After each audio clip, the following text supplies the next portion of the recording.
Zonderland wist van spelen, Van Gerner in spanning. Oebele Skokker de eerste onwinst van Cambuur. En Bolzeter toppers willen slag de titel weer bemachtig je.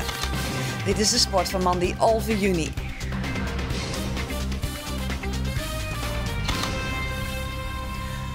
Goeien en welkom bij Poppenslag. In deze uitzending ook nog omtinken voor de Midsummer Cup, het traditionele afsluitingstoernooi van het Friese amateurvoetbal, en het Zielen. Maar eerst turnen, want turner Epke Zonderland liet het bevrijd van de druk. Nood hij definitief wis is van de Olympische Spelen. In Gent maakte hij op een indruk met zijn unieke drievoudige combinatie op het rek. Voor Celine van Gerner en haar coach Gerben Wiersma bleef het nog een paar dagen spannend.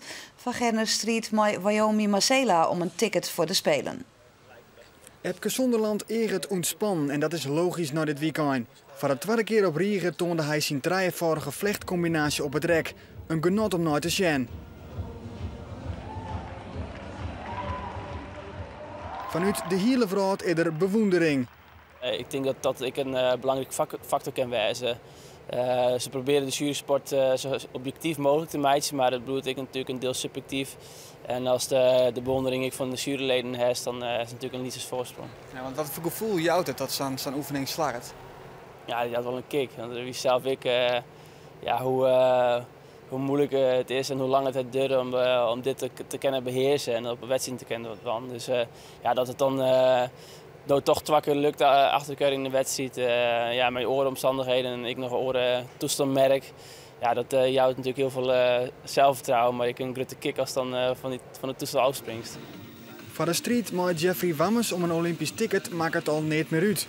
Wammes lukt zijn blessure waarom en dus wie Zonderland voor het weekend al wist van deelname in Londen.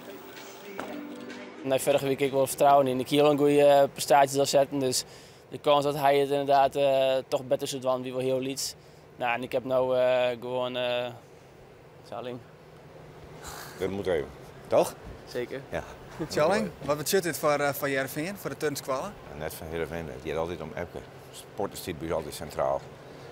Ik ben enorm trots op deze jongen. Wat een killer. Vooral sint dwars er alles in. Ik zou het zijn mentale tank helemaal vol. En dat vind ik wel heel mooi. Dus mentale kracht is dan beter dan zijn fysieke kracht. Ik ben heel trots op hem. Mooi compliment, Epke. Dat is mooi te jaren, ja.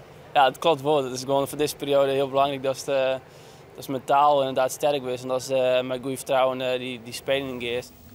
Ook op de bregen tankt Zonderland zelfvertrouwen. Hij behelt liekers op het rek een persoonlijk puntenrecord en toont voor het eerst zijn eigen element, de Zonderland.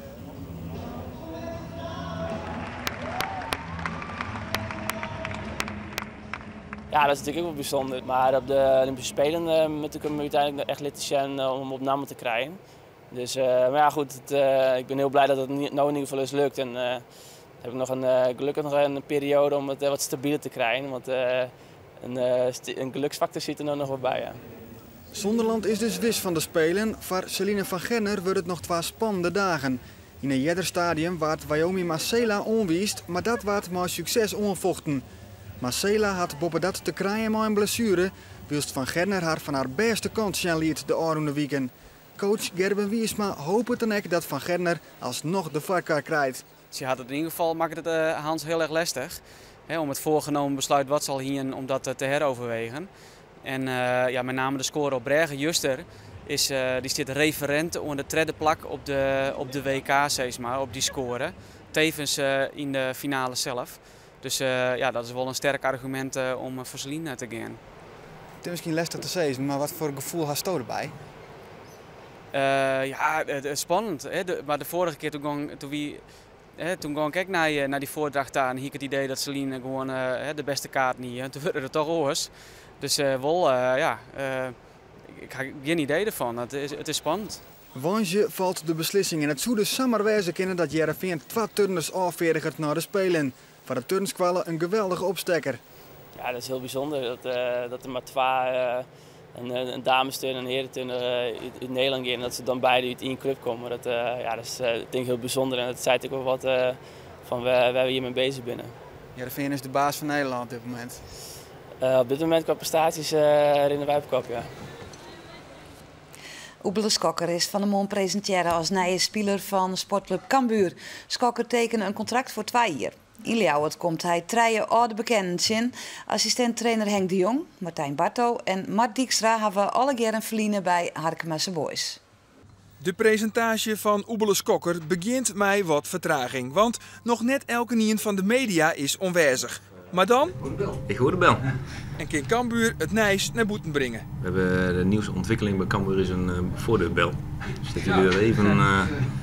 zo blijven we elk jaar wat vernieuwen, hè? Algemeen directeur Gerard van der Belt had een goed zin. Hij is dan ook in zijn nopjes. Maar het binnenheljen van Oebele Skokker. De Maradona van de woorden, wie de oude jaren een wiere revelage op de amateur vielden. En maakt het nou op zo'n 20-jarige leeftijd de oerstap naar het betellen voetbal. Ik ben blij dat ik deze constant heb op deze leeftijd. Dat kan ook nog. Trainer Alfons Arts had Sajelien, doe nog in dienst bij Emmen, ook al eens een peteerhol met de technicus van Nijwanne. Een oorgang naar Emmen ziet er net in, maar Arts is Skokker altijd een volgje bleun. Ja, natuurlijk ben je hem blijven volgen. Ik bedoel, vooral als je in deze regionen komt en de mensen toch veel praten over bepaalde amateurclubs. En daar regelmatig eens een kijkje gaat nemen. Ja, of te kijken of daar inderdaad jongens rondlopen die directe versterking voor ons kunnen zijn. En de Oebele heeft de laatste jaren wel bewezen dat hij in ieder geval op topklasseniveau dat hij een prima speler is. Trainer Henk de Jong had 4 jaar met Oebele Skokker werken bij Harkemasse Boys. Skokker maakte onder leiding van de Jong furoren op Harkema. Vooral de combinatie Schokker en Martijn Barto wie levensgevaarlijk. We treffen Henk de Jong op het wetter van Grauw. Ja, dat hadden we vanaf het begin dat de jongens toen hier bij Harkemasse Boys, had ze altijd in elk partijtje achter konden zetten. Dat week was zo vervelend. Op een gegeven moment kwam Sven Veldhuizen, de toenmalige keeper, trainen. Je moet een keer een andere partij in doen. Maar ik liet ze altijd bij elkaar. Dus dat klikt iets. Er waren soms partijtjes en dan stond na 10 minuten weer 6-0. En na 20 minuten weer 12-0. Dat ken natuurlijk net. Maar ik denk, ja, de jongens worden steeds beter. En dat werd eerst geaccepteerd op laatst niet meer. Want dan werd het vervelend. Maar dat weer op 30 ben, ik denk, was ze goed worden. Als Henk de Jong de oerstap maakt naar Cambuur om daar assistent te worden, gaat elke niende vanuit dat hij Oebele Skokker mooi nemen zal. Maar het rint oors. Martijn Barto en Mart Dijkstra volg je vol het paard naar Ljouwert, maar Skokker bloot op de bosk. Nou toch blikken dat daar de afspraken hoe maken binnen tussen Henk de Jong en Harkemasse Boys voorzitter Pieter Spinder. Ik hier de meeste met Henk over maximaal 2. En toen had hij de verkeers om Mart Dijkstra en Barto mooi te nemen en dus te wacht je met Oebele Skokker. Nou, misschien gaan ze naar inzien, kwaliteiten naar. Dus dat weet ik niet. Maar 2 wil omhoog. Het is nog 4 jaar binnen hier, hè. Henk en 2 spelers. Dus een leuke club dat Cambuur. Bij Cambuur is de hereniging van Skokker en Martijn Barto. De 2 wieren een gouden combinatie bij Harkemasse Boys. Goed voor 10 doelpunten in de topklasse. En nu is de tandem weer bijeen waar. En dat is zo mooi als dat we het op dit niveau ik samen zien leren kennen. En dat zou gewoon dat zou heel mooi zijn. Ja, kies het omschreeuwen, die klik die toch met hem heeft. En ja, wij gingen dat van op de eerste training gingen wij dat al. En dat het 4 jaar hierdoor en dat het alleen maar succes oplevert. Ja, dan kun je de vraag is dan vanzelfs, kan dat hier ook, kan het een treedje heger, kan het ook in de Jupiler League? Ja, dat met blikken. He, maar ik denk dat we beide wel de capaciteiten en de kwaliteiten hebben om dat te kennen. Alleen nog, ja, je gaat alles wel een paar stapjes hoger natuurlijk. Na het voortgaan van Bob Skepers en Charles Dissels maakt Oebele Skokker hem vooral jochtje op een positie onder de rechterkant. Daar waar we nog een vacature hebben voor iemand die heel veel dreiging in de diepte moet zorgen, zal Oebele meer de man van de momenten moeten zijn. En hij is 27, het is niet zo dat we hem halen om een jaar lang te rijpen. Hij moet er ook gewoon staan. En daar heb ik ook alle vertrouwen in. De eerste fisk is binnen, maar Cambuur is nog net klaar met winkelen. De club ziet het nog 4 versterkingen voordat op 23 juni de tarrieding op het nieuwe seizoen weer uiteenzet. En naast Oebele Skokker presenteerde Cambuur van de Moon nog een nieuwe doelman. Leonard Nienhuis wordt voor 1 jaar hier van FC Greens. Ik hoop het Cambuur spits Michiel Hemmen nieuwe week definitief vast te lezen. Hemmen spelen al een seizoen in België voor Westerlo. Zieler Pieter-Jan Posma van Ter Kappelen had juist op het Olympische wetter van Weymouth brons helle bij de generale voor de Spelen. De beslissende medal race kregen een bizar verin voor Postma. Troch een straf in de start en 2 straffen in het eerste kruisrak. Voel hij waarom naar het laatste plak. In de Huddewien op het Olympisch wetter zielde Pieter Jan vervolgens heel sterk naar voren. 3-voudig Olympisch kampioen Ben Ainsley uit Engeland kiest zijn boord net oranje houden en wordt toch Postma passeert.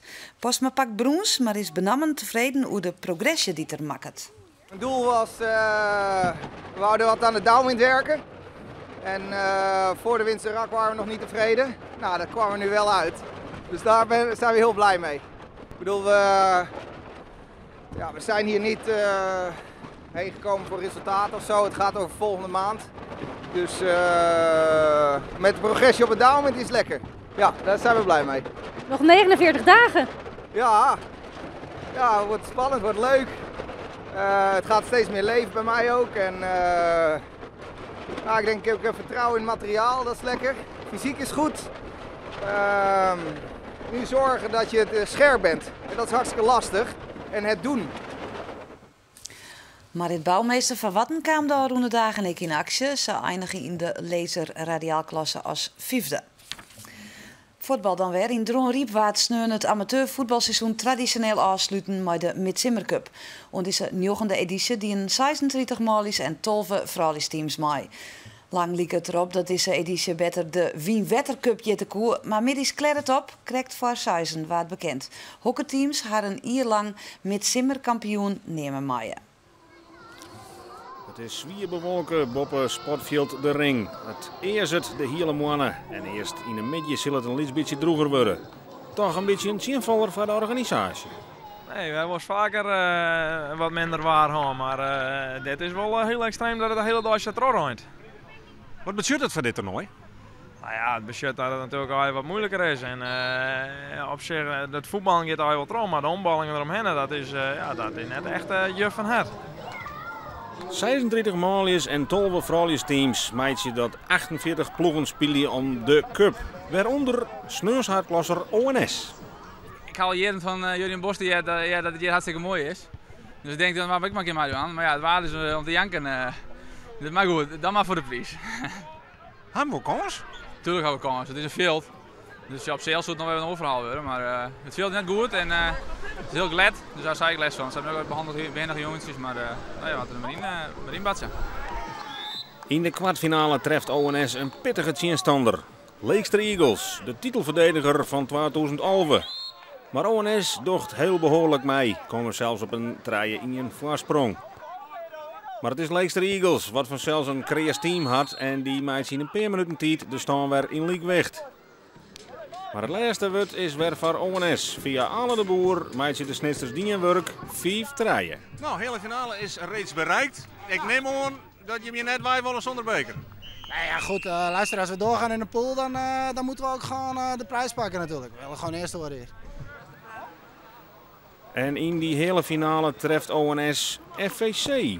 Dat mij een heel jong team ontreedt. Pro de A-junioren, jonge jongens en die toch wat netjes. Want die knikkeren ONS met 3-2 uit het toernooi.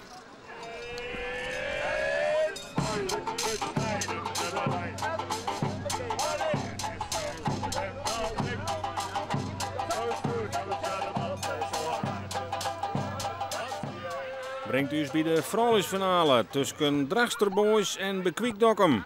En het is Dragster Boys wat hier op voorsprong komt.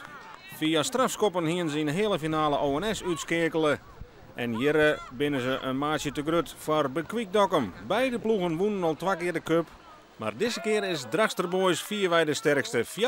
Zij pakken haar een 3e Midsummer Cup.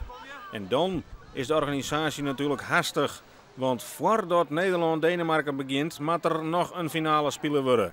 Die tussen de Malië van FVC en de Lemmer. Dat hebben we het schema wat iemand kan scouten. En dan kunnen we gewoon zwaar dat we om een kwartier of 4 jaar zouden gebeurd binnen. Mensen die naar huis willen, die kunnen nog in jaren uur tussenkomen. En de mensen die dat net redden of dit graag zien willen, machinaal hebben een groot scherm.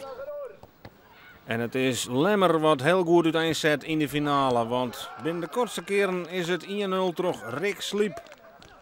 Nog geen minuut spelen en het wordt nog mooier, want diezelfde Rick Sliep maakt er echt 2-0 van. En dan rent FVC toch wat achter de feiten aan.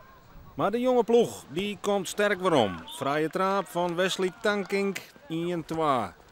En FIC is veerkrachtig. Ziet het goede combinaties en een paar minuten later is de stand alweer vol slijn in Liekwicht. Ja, het kan alle kanten uit in deze finale. Maar dan komen de momenten van Marcel Schulz. En die passeert hier Sander Skaafsma voor 3-2. En vlak daarna zelf oorname en een verwoestend schot met de linker. En dan is het 4-2 en liek het de finale te kantelen in de richting van de Lemmer. De laatste minuutjes nog. FVC die had net een soort tijd meer. Maar daar is het oerzicht en is het weer Wesley Tankink met zijn tweede treffer al. Die het een paar minuten voor tijd toch de spanning weer ombrengt. En dit is de laatste minuut. Weer Wesley Tankink en 4-4 op het scorebord. En dat betekent penalties. Op een goal Sander Skaafsma namens FVC. En die keert deze inzet. En dan had FVC om een score nog genoeg voor de Midsummer Cup. Alle oren penalties weer naar rekken en ik disse. En de titel gaat naar Ljouwert, naar FVC. Een sterke, maar ook verrassende winnaar. Ja, zeker verrassend inderdaad. We gingen hierheen met, eigenlijk met een A-elftal. En we zeiden van nou, we gaan lekker plezier maken met z'n allen en we zien het wel. En nou, we winnen hem. Dat is natuurlijk hartstikke mooi. Sneun, dan is het Wesser 4. Dan is de 4e editie van de Slachtenmarathon voor Frieske Hutterinners een uitdaging en voor gewoon een grote wensk om hem te winnen. Gerrit Kramer van Bolzet woon de eerste 2 edities. Bolzeter Erik Negerman wie torenheeg favoriet bij de 3e editie, maar vol blessure uit. En nu is hij weer favoriet. De beide rimmaten treffen elkaar regelmatig, zei ik juster. En ze hadden wel zin aan. Bolzet, het stiet bekend om drank, of in alle gevallen de productie ervan. En vanzelfs het mooie stedhoes. En net te vierden, de fiets of een stedentocht.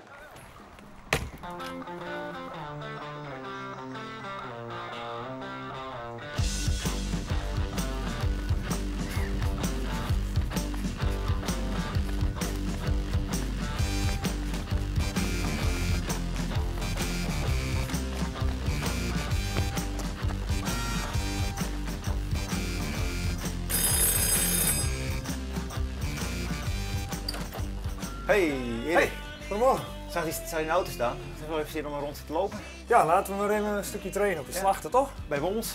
Ja, oké, doen we dat. Best. Doe. Maar Hutterinnen kennen ze druk.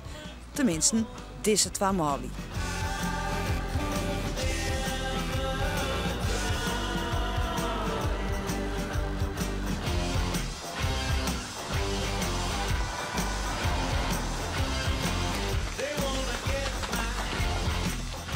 Ik zie dat gewoon als toeval. Ik kan moeilijk zeggen van er was vroeger een burgemeester die heel veel had met sport en die heeft ons enorm stimuleerd dat het beleid is van de gemeente Bolzwart. Maar volgens mij is het gewoon toeval. Het is puur toeval, ja. Maar wel leuk.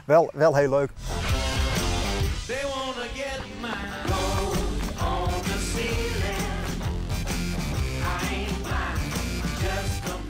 Gerrit Kramer won 2 keer de Slachtenmarathon. Doorwinning rood in Frieske honden.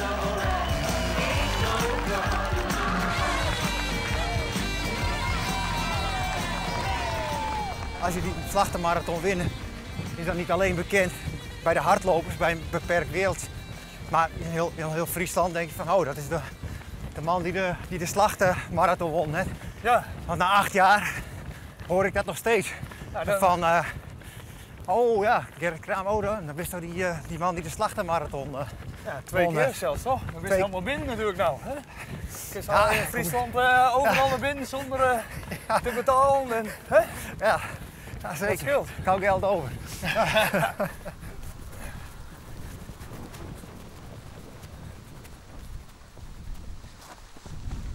Kaartjes hebben dat de PC in Friesland is het natuurlijk prachtig om de PC te winnen. Als hardloper, als Fries hardloper is het heel leuk, fantastisch leuk, omdat alle aandacht van Friesland erop gericht is. Prachtig leuk om de Slachtenmarathon te winnen. Erik Negerman zou om Fjouwerien winnen, maar hij rekt het blessure op 23 kilometer. Een kramponval bij Negerman. Het koet erin vol en hij kan net verder. Kuut. Bas van Kuut. Vanaf het begin af aan al. En nu loopt hij helemaal vol. Ja, in je kop heb je altijd wat een ander scenario, maar ja, dat is bij elke wedstrijd altijd niet volgens wens gaat. Dan is dat frustrerend. Alleen ja, dat neem je dan ook weer met in je trainingen en dat maakt je uiteindelijk ook weer, hopelijk ook weer sterker. En nou ja, daar leer je ook weer van. En, ja, ik ga er nou vanuit dat het dit keer een stuk beter gaat.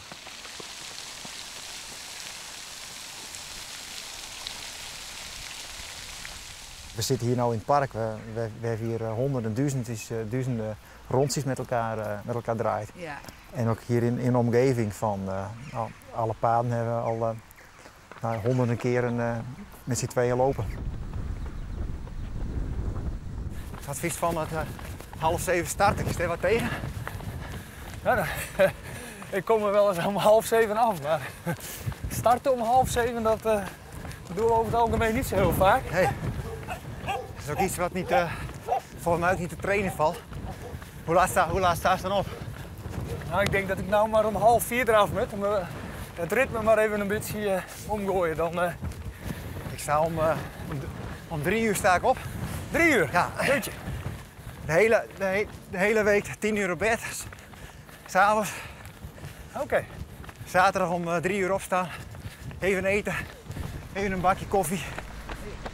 Volgende week zaterdag dan is de start en 42 kilometer later de finish. En dan moet je het maar weer bewijzen. Maar ja, op dit moment sta ik er wel heel goed voor. En ik ga ervan uit dat volgende week allemaal uit dat lichaam komt. En ik ben ervan overtuigd, Erik is goed voorbereid. Hij heeft een geweldig hoog niveau.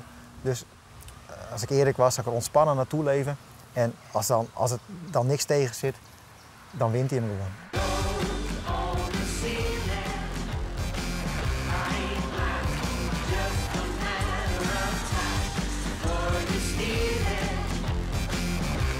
Het is leuk als het weer een bolzwadder is. Ja, vind ik ook leuk. Ja? En de vorige winnaar, Alex, is een vriend van ons. Dan liefst het wat binnen onze kring. Ja, je wil het wat bij hem houden, zeg maar. Zo van die slachtermarathon, dat is een beetje van ons.